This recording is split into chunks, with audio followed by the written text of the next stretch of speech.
So I will share my screen that you have everything on also on your side to look at.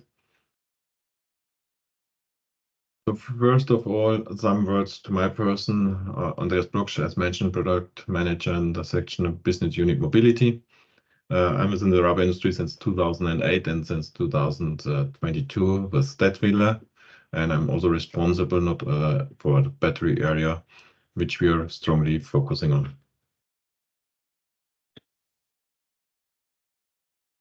So some words about Datwyler. So Datwyler has some columns where we are standing on. So a big section is healthcare.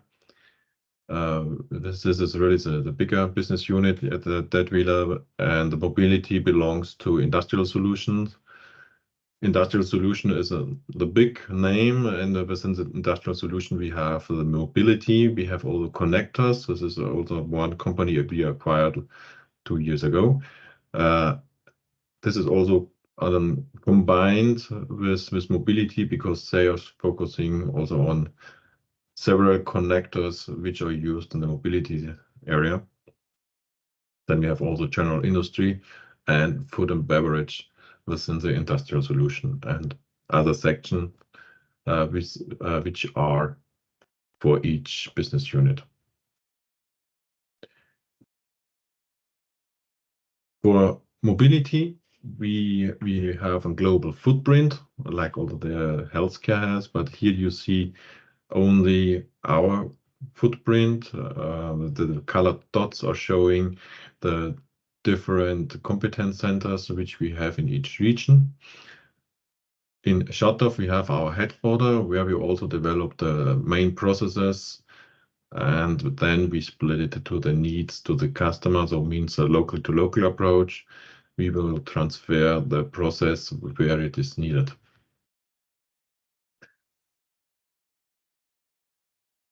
A big picture of our product portfolio on the right side. You see our traditional portfolio where we come from. So we are the major supplier for rubber parts in the brake area. We are also strong in SCR, so emission reduction section, powertrain and fuels. This is that one with which we growed already since years, and some years ago we changed also based on the needed transition in the mobility section, that we have to have new applications where we should be in, and a battery is one of the major application areas where we are focusing on. And beside of that, we have also others like e-powertrain, where we are also growing a lot, strongly focusing on hydrogen. We see here also a synergy between mobility and GI. So we have also ongoing projects like electrolyzers, which belongs also to hydrogen, but not mentioned here in that way. And others, so sensors and for vehicle interior. So you might not think about, okay, what is rubber and the interior, but here we have also an on-venture unit which are developing electroactive polymers that can be used as valves, for example. Battery, you will see later on a little bit more. Let me just give more information about our main approach. So we understand ourselves as co-engineering partner, means that we solve together with the customer their needs, their projects. We define then the seal, whatever needed, together with the customer. So we get the idea, the problem, the description, we have the idea, and then we are in discussion with the customer to find the right solution. The good thing is that we have also our own material development in-house, so we have our own formulations. This is necessary because the requirements are changing a lot, and we have new requirements, and then you have to be quick when you want to be successful on the market. The results from the material development can be used for simulation. So we have the material properties. We bring this to our FEAs, and then we have the right design ready and robust design ready for the customer. This is also combined with a so-called eco-design. So we still on this step, we have in mind that we need a solution with less material and very good process for the serial production. So this is, or even renewable materials could be a potential solution. We have also our own tool shops worldwide. So we design the tools by ourselves and then bring it to mass production in our plants. Coming to further information about material expertise. As mentioned, we have our own material development. It is not only that we create formulations, so we can also test raw materials to have the right raw materials in place. We are in discussion with the raw material suppliers, so that we are aware of the latest status on the market or what is going on the market. And we have, as you saw before, or as I mentioned before, we have our own mixing site. So we have a mixing lab in Shatov where we can or where we test our formulations in a lab scale. And for example, in Czech or in China, we have bigger mixing shops where we produce our own formulations. And then later on, when we produce prototypes and or serial parts, and the customer come back to say, "Hey, have a look on the parts," we can do also the failure analysis to have a deeper look what's going on. If this is something based on the rubber part itself or what's going on in the customer system.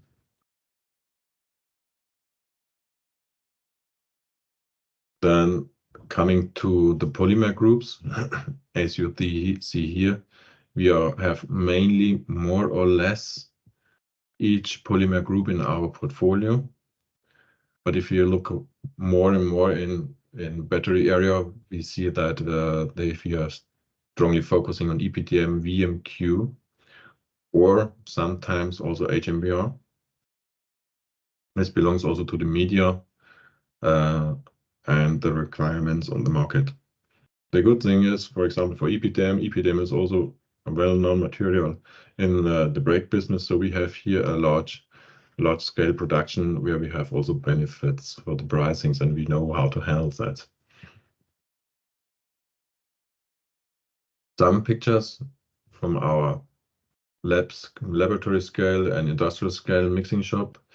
As mentioned in Czech and China. And on the right side, you see also a few on the analytics lab, a testing lab. We are really proud of the lab because we have really modern machines. We have a lot of test equipments where you can test and check and look at everything more or less down to the atoms levels. Yeah, so I'm really proud that we have this really good lab here in Shatov. So coming to the battery system itself, so I will hand over now to my colleague Amir. Thank you, Andreas. Hello and warm welcome from my side as well. My name is Amir Yazdani. I have been working for Datwyler for around 2 years, and mostly I spend my time with the projects related to electrification and hydrogen. My background is in mechanical engineering and a PhD in environmental engineering from EPFL. I'm going to basically show you a little bit of our development in the battery systems. I explained 2 of them in details, then I hand over again to Andreas for 2 other, and then basically we end the presentation. But before diving into the battery systems, I would like to basically, I don't know if I can. Andreas, I think you need to change this slide. Thank you. Invite you to watch this animation that we have made for battery systems and Datwyler relevant products.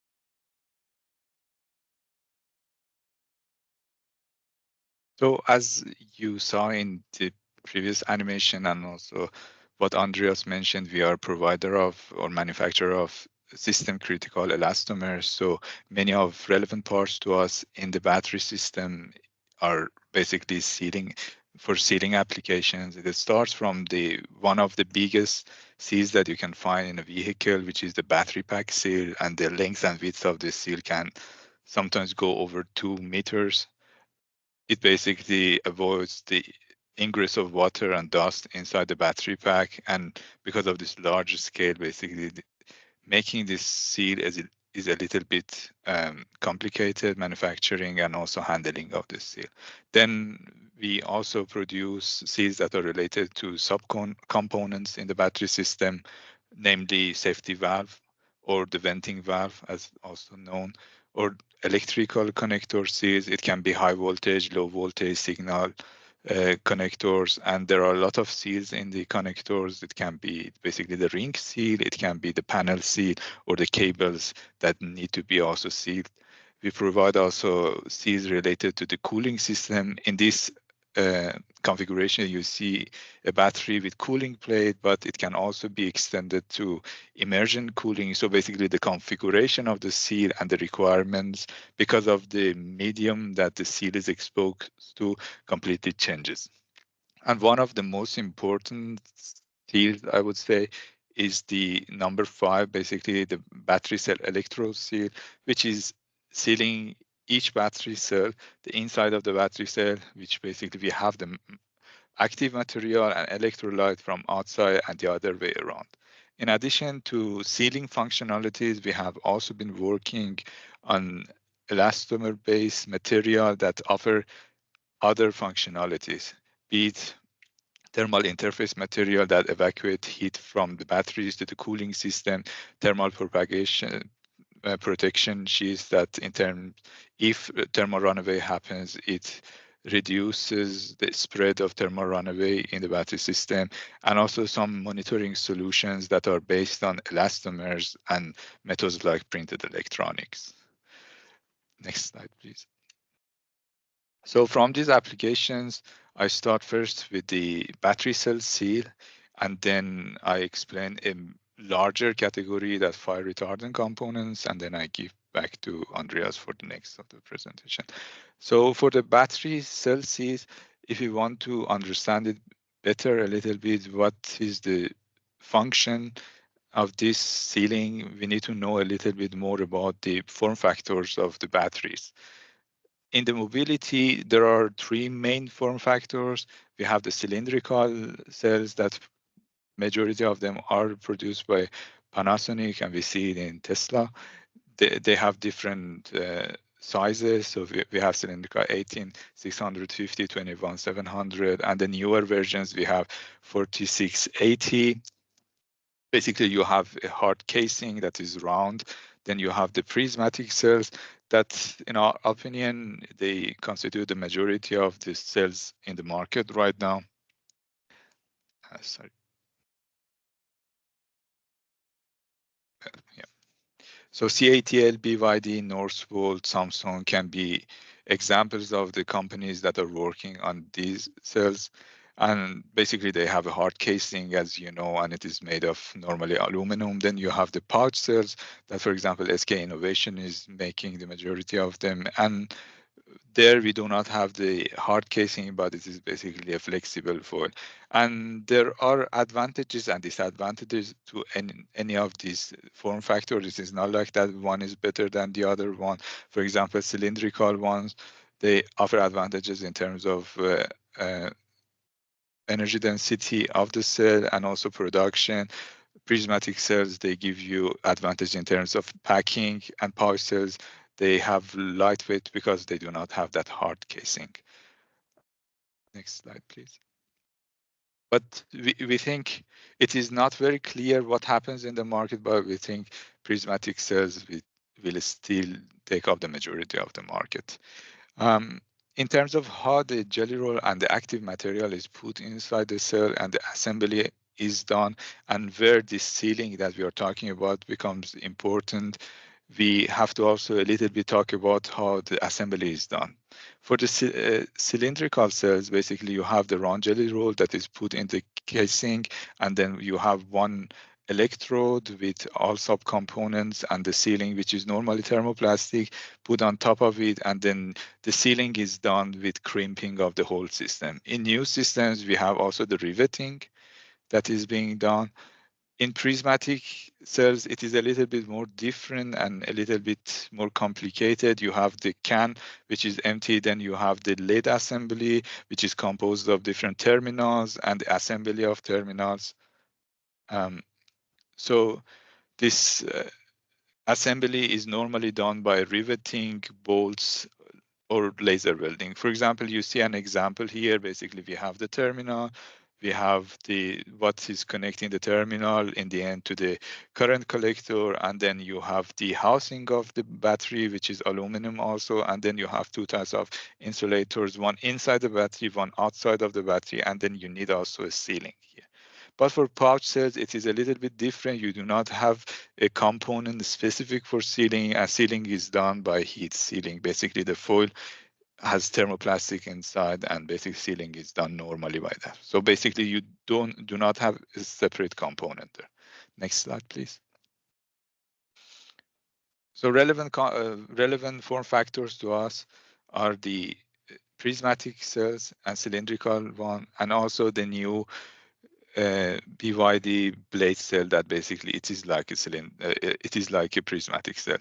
Conventionally, the material that has been used there was thermoplastics. It can be polypropylene, polyamide, or the more common one and the more chemically stable one is PFA, perfluoroalkoxy.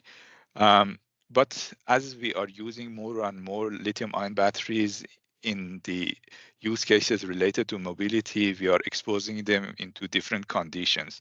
We need we need long lifespan of these battery cells in electric vehicles that are exposed to environments with high vibrations, and also we are talking about new chemistries that they introduce more change in the geometry. For example, if we go to lithium anodes or silicon anodes, by charge and discharge, you have a considerable change in the volume of the cell. So basically, in the end, you produce a variable geometry, and sealing of this geometry is normally more efficient using rubber compared to thermoplastics because of this hyperelasticity that rubber has. And at Datwyler, we have been working and developed different formulations that are compatible with requirements of this specific cell. The most important is basically the electrolyte compatibility. In addition, we have also to be insulating because we are connecting different poles together, and we don't want any self-discharge or safety hazard there. And something that is also very important is that the most common, basically, thermoplastic PFA here is considered as a PFAS material, and these perfluoro or polyfluoroalkyl substances are going to be soon banned in Europe. So there is a risk about that because they are basically everlasting compounds, and they remain in environment and also can cause human health problems. So we have done some aging tests on the rubbers with regards to electrolyte. You can see in this picture, basically, we consider the properties, mechanical properties of rubber before putting into electrolyte, and afterward, then we check them and compare them, give us some indication, but also I will give you more indications in the next slide. So this electrolyte compatibility test, how we do it is that basically you have electrolyte, a reference one, and you prepare it. It should be in an inert environment. So for example, nitrogen feed glove box, and then you have other electrolytes that you put the rubber samples inside, and then you age them also. You basically put them in a hermetic box, and then you age them for several hundred hours at a specific temperature to see what happens when rubber is in contact with electrolyte. It can be the effect of rubber on electrolyte or the other way around. To see the effect of rubber on electrolyte, what we do is that basically we check the electrolyte after aging visually if it is clear as it was before, and also formation of different things like hydrofluoric acid that gives an indication about degradation of different things in the electrolyte, for example, the lithium salt. And the other way around, we also check the rubbers visually and also check the parameters like what I showed in the previous slide in terms of mechanical properties and how they have changed. And based on these measurements, we have seen that basically we have formulation based on FKM and EPDM, two different polymer bases that are compatible with this solution. Next slide, please.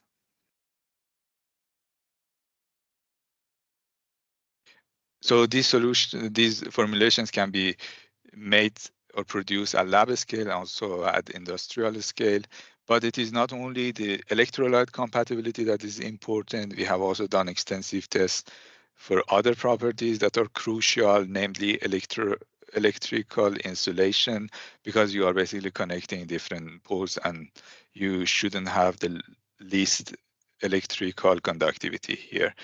The material that we have done the tests show that they are stable in given test environments, and they have good mechanical and deformation properties that, for example, one way of measuring it is measuring the compression set. Next slide, please. So after the battery cell seals, I would like to talk a little bit about the fire retardant components. So basically, it can be any seals that are used in the battery system. And first of all, let's define what is fire retardant component or compound. A fire-resistant compound is a compound that exhibits to some degree self-extinguishing properties. And they contribute to the safety of EVs, and they are becoming more and more the standard norm in the EV industry. And why is it important? Because in EV industry, and when working with lithium-ion batteries, we have always the risk of thermal runaway. So we don't want to introduce fire close to the batteries. Be it, for example, a fault in electrical system and you introduce fire, you don't want this fire to be close to the battery cells so that you basically augment the risk of thermal runaway. At the same time, many of the seals that we are working with, namely, for example, the connector seals, the cell seal itself, they are not doing only the sealing functionality, but they are doing some additional electrical functionality. They are insulating things. And we don't want them to burn when you introduce the fire close to them. So basically, they add other dangers, like, for example, they exacerbate the thermal runaway or short circuits in the whole system. What we have at Datwyler, we have developed testing capabilities, and then we have also developed materials based on different polymer bases, be it HMBR, be it AEM, EPDM, that are able to pass some specifications for fire retardancy. For example, in this case, HP and VB tests of UL94 specification. But how we can measure this fire resistance and fire retardancy? It is a little bit more difficult to measure compared to mechanical and physical properties of rubber, for example, tensile strengths. The numbers that you get are a little bit more ambiguous, and also some of the tests are difficult to run.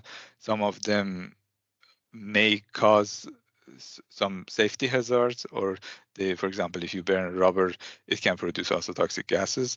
But in terms of what tests can be done, so we have different categories of tests.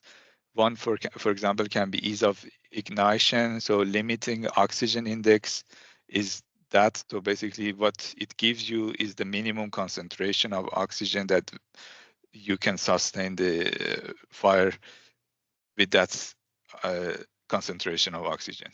If it is lower than what we have in the ambient, it naturally means that basically it is not fire retardant. But it is a little bit difficult to quantify as there are other factors. There are also like temperature that affect things considerably. Then we have another one that is giving you a little bit of information about fire strength, that is MARHE, which is maximum average rate of heat emission. It is a calorific method and gives you information about the energy release or heat release when you are burning. And the last but not least here, and we can say the most common one in the industry, is UL94 specification. So underwriters laboratories in the US, the specification 94 gives you indications about the fire spread and speed, and it is to some extent more adopted in the industry, maybe because it can be measured more easily. And also a lot of specialized tests based on specific needs. So in the next slide, I will talk a little bit briefly about how we measure the UL94 tests, or how we measure based on this specification. We have two main specifications here. One is vertical burn, that is abbreviated as VB, and the other one is horizontal burn, abbreviated as HP. So in horizontal burn, as it comes from the name, you are basically burning a rubber in a horizontal position. It gives you information about the speed of fire spread, and the other one, the vertical one, basically gives you indication about how self is extinguishing your material is. BB is normally harder to meet than HP.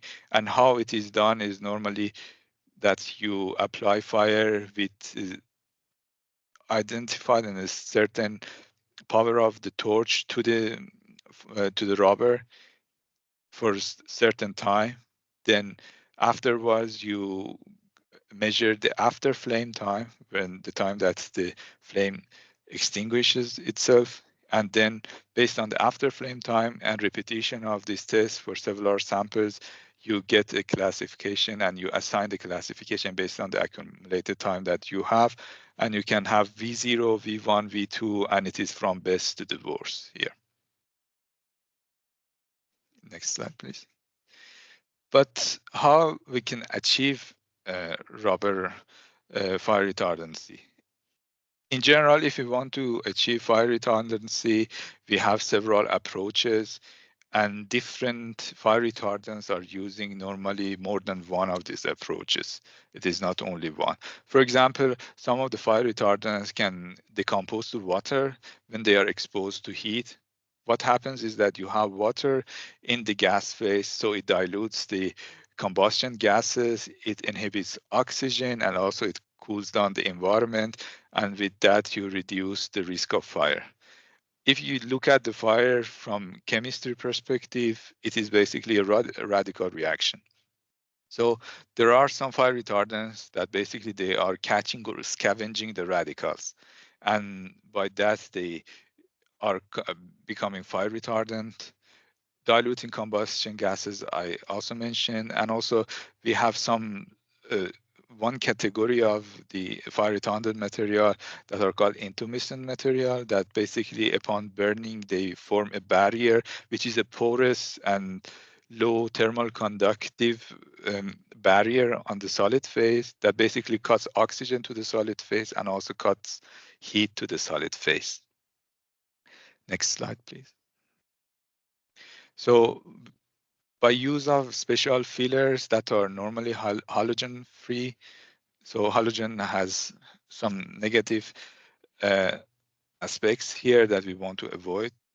By using halogen free fillers here, we have achieved V0 specification for the polymers that are named here, EPDM, HMBR, AEM, and we have achieved it at different hardnesses. For example, you can see the specification of EPDM here that starts from Shore A50 EPDM and goes to harder Shore 80 EPDM, and also the physical properties on the in the table on the right-hand side. And as an example of the component that uses this material, I've put a photo of a portion of battery pack gasket that is using EPDM and V0 EPDM here. Okay. Thank you very much. And I hand over again to Andreas for the rest of the presentation. Thank you, Amir, for the details you shared with us. For me, as a guy who is within the rubber industry since many, many years, especially this time with the new media, it's really, really great that we have new challenges in front of us. And what's also interesting that not every specification is freezed now. So we can also have influence to define the specification with the tier ones, with the OEMs. On the other hand, if you have, for example, big cell suppliers which are in the market since many, many, many years, it can be hard to approach them that it might be better to change the current strategy of seal system. But based on that one, let me go to the thermal management overall, and then a little bit deeper what we have in our portfolio. So if you think about thermal management, and what's about thermal management, why we should use thermal management in the battery. So thermal management is more or less the main topic to have the battery in the right condition. As you see in this overview, we have three major possibilities. We have air cooling, indirect cooling, or immersion cooling. We at Datwyler, we are looking on two of them. So we are working on indirect liquid cooling systems where the liquid is mainly water glycol. And we have also projects ongoing with immersion cooling systems. The interesting thing here is with immersion cooling, there are new media on the market. And it's not clear if the common materials which are used are stable with the new media. So this is also a change on the OEM side. They are not completely sure if they use that media or this media. And this could have a big influence on the, especially also on the polymer group if there is a change during the project. So this is also like we have to see, okay, we need our material colleagues which are very experienced to see if you have the right material formulation in it. So we developed our own TIM material, which can be used for this indirect cooling method. So this thermal interface material, maybe you know this as paste. We have this as a solid rubber, not as paste. This is although still in testing phase. We have good results, and we have different versions available. So in this case, you don't need any adhesives or something like that. You get the part like you need, place it on your cooling plate, and place battery modules on the TIM, and then you can have similar properties like you have with the paste. So we developed different materials. The first development phase was with EPDM. This was done with a 75 or 79 shore hardness material with a very good thermal conductivity value. And the really nice thing here is that we are going in a lightweight direction. So it means the density of our material is very, very low. So everyone knows if you have less weight, you can have more range. And if you think about the size of such kind of sheet, for example, so there is a weight which can be reduced, and it's not a thing that we shouldn't look at. The new version, because of the first results we got from testings, we developed a new one based on VMQ. So this is a really softer material with 41, 47 shore A. with also a very high thermal conductivity value. This is also one topic which we are discussing with several customers. What should be the right thermal conductivity value? Everyone says, okay, give me the best one. So we can go up to a level with a new version up to 5 watt-meter Kelvin. And then at the moment, this is would be our highest level we have in our portfolio. So this one can be produced with calendaring, but we have then you have only a sheet which can be adapted.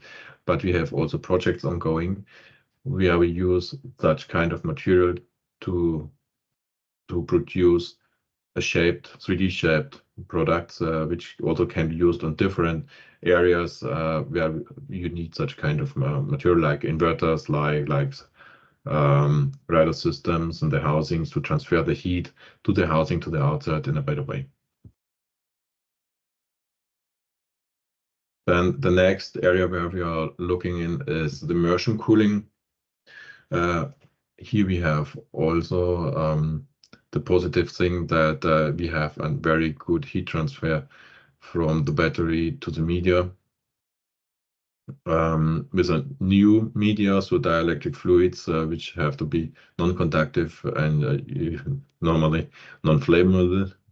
There's also a point of safety, so we have also that the high performance cars at the moment are working or using such kind of cooling system, because the cooling potentials are higher than with indirect cooling.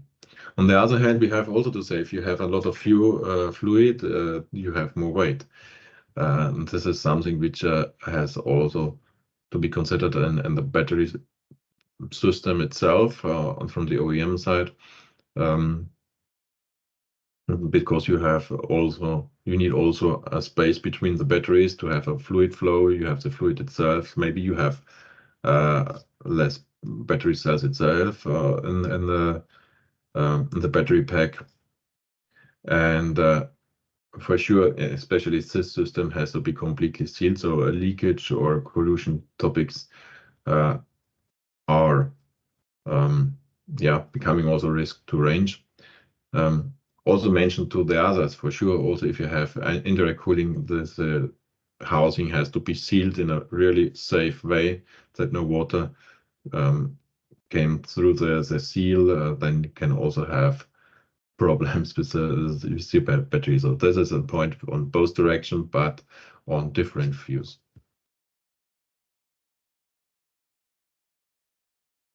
So different chemical families. So we are aware of that there are different medias in the field which are used for immersion cooling. We did already some tests with different fluids. We know also, for example, that if you use an old oil, for example, cooling oil, AEM, for example, and there's a change and it's also kind of oil, you might have a topic with the current polymer. Maybe only based on permeation, because if there's something new in the oil, so oil is not oil. So this is also a point where we ask also each customer to go in a really early stage in contact with us, that we can adapt our materials and check the materials which is available, or do we have to develop a new one. But each media which is on the market is in use, and it's not completely clear which will be, for me it's not completely clear which will be the main media in the market, because there are so many changes. So here you see some test results which we did in the past with different polymer groups. So there are different polymer groups, and within the polymer group different formulations. The main topic for sure is, on one hand, the volume change over life, over time. If you have a big change, so it's something going on in the material. because for sure there will also be a change on other properties. If there's a shrinkage, could also be a bad sign, especially immersion cooling. Shrinkage could also lead to a leakage. So, and then too high swelling ratio can also lead to a destroying of the system. So this is also why we are performing such kind of tests in-house to see what would be the right formulation. So furthermore, one rough overview about thermal barrier material. So this is let me say, a kind of add-on, but also other product group to our fire retardant products. The fire retardant products, as Amir mentioned, will be the basis as basis knowledge. We did also a research of potential fillers, or what is on the market, what is used, what fillers can be also used and adapted to our materials. And this is now in evaluation phase, so that we create our own formulations and our own products for the market. So we are working on that as a point in a really focused way, so that we will be. The goal is to be ready by end of the year with the first product, and the first trials are positive. The first trials are positive. You see, for example, there's a gray line, and the target was to stay below 200 C within 5 minutes. And so we reached that goal, but we are also aware of that. That also, for example, the Chinese specifications are now changing step by step, and for sure also the European regulations will change. So this is only a starting point. Our goal is also to meet further requirements and find the right formulation for the future, that we have the right product in range for such kind of materials. This kind of product group won't be really used for immersion cooling system for sure. So this is a product group which can be used for indirect cooling system. Yes, that's a rough and deep overview of our product portfolio at Datwyler, and yeah, it was great to present it to you. Thank you. Well, thank you very much to Amir and Andreas. If you have questions, please raise your hand, then I can unmute the microphone so you can ask directly some questions to the two experts. Yes, there is a Marcel, but voila, now you can unmute. Is that correct? Yeah. Can you hear me? Yes. Yeah. I have a question to Mr. Yastani. You mentioned the electrolyte test, where you immerse the samples in electrolyte. Do you also test the samples in electrolyte atmosphere? Do you mean gas phase? Yeah. No. We didn't. And what is the purpose of that? I just know about the standard of BMW. They test with immersion, but also in gas phase. Yeah, that's an interesting point. Yeah, we haven't done that. We have, but I think. Okay, and do you see differences? Significant yes, very difference? much. Yeah, very much. I mean, immersion is worse than gas phase. Okay. So we are basically aiming for the worst phase. Yeah. That's good. Okay, thank you. Thank you very much. Yes, Thorsten. Yeah, hi, Amir. Hi, Andreas. And I see Jakub, you are also on the call. Good afternoon. This is Thorsten from EMPA. I missed a part of your talk. I had to join another call quickly, but I was wondering, are you also looking into thermally conductive polymers? And if yes, are you loading them with carbon particles? And if yes, what type of carbon particles are you looking at? we have this thermoconductive products in house, but open speaking, I'm not aware which kind of filler we are using. I think this would be the best way to, if you know Jakob, to go directly in contact with him. I know that we tried several, but I'm not aware of the latest status. I don't know if I can step in if you guys can hear me. If you want, for sure. All right. So, hey, Gerson, this is Jakob speaking. So what we were doing, we were aiming actually to have a compounds that are thermally conductive, but electrically insulating, because we saw that this is one of the requirements from our customers. Therefore, we're focusing on fillers outside of carbon-based fillers, to prevent that electrical conductivity. Yeah, indeed. Okay, because I mean, especially for pouch cells, you need this kind of buffering materials. Also, I mean, they're not so hip anymore at the moment, right? I think the trend is more to prismatic and cylindrical.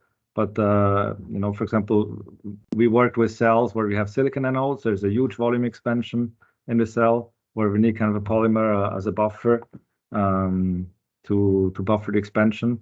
And there I mean, it's interesting to have a high thermal conductivity to also extract the heat there, right? So, yeah. Okay, well, thank you very much.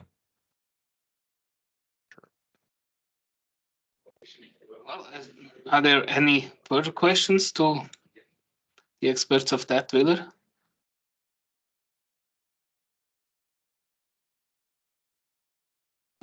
For the moment, I don't see any. Maybe one question from me. Do you already think also about the disassembly and the recycling by the product? Is that also something that your customers see as a need? Yes, this is. There are first discussions ongoing. We see that in some discussion that this is appearing. Especially if you think about recycling from the deassemble side of view, it might be a starting point. At the moment, we see no clear trend, for example, for the battery housing itself. If they use cut in place, form in place, seals for the housing or the pastes. But we are aware of that. And we have already the right products, because with a solid rubber like we have, we are very good prepared for that. Well, that's a good news. So we just received a new battery from a large OEM, and it's a total nightmare just to open it. You need really heavy tools to remove the sealing. And apparently the reason that we received the battery is that the battery is still not properly sealed. So this is still a big topic in the industry, I would say. Yeah, that's true. So this it's not only about recycling, it's also about repairability, right? If you just need to change a module and you basically destroy the tray or the cover, then this is not very convenient. Yeah, we are aware of this change from the government side that or the so-called second life area. Then you have also to reopen the battery housing and not destroy everything. That's could be solved in a better way, like sometimes it is now. Yeah, we really hope for that. But with that, I would like to thank you again. I don't see any other questions in the chat or somebody asking for further questions. So thank you very much. We see each other hopefully in 1 month for the presentation of Patronics, and have a nice evening. Thank you very much. Thank you. Thank you for the proper